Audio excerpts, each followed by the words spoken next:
Alarm mbi shtime. Një laser është drejtuar ndaj një aeroplani në fluturim, ndërsa vetë piloti ka njoftuar policin dhe ka dhënë koordinatat e zonës nga dyshoi se erdhi drita. Por kur policia mbërriti në vendngjarje, personi i dyshuar ishte zhdukur.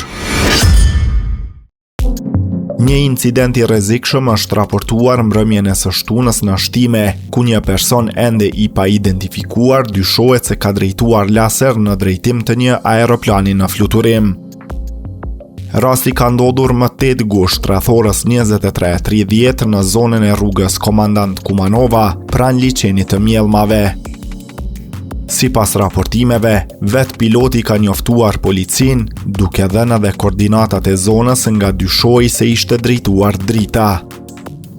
Menjëherë pas alarmit, një patrull policore ka dalë në vendin e raportuar dhe ka kontrolluar zonën. Megjithatë, zyrtarët policor nuk kanë gjetur personin e dyshuar dhe as ndonjë rrethan tjetër që mund të lidhej me incidentin.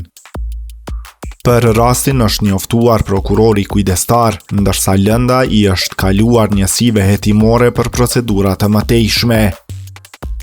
Deri tani personi që dyshohet se ka drejtuar laserin drejt aeroplanit mbetet i pa identifikuar.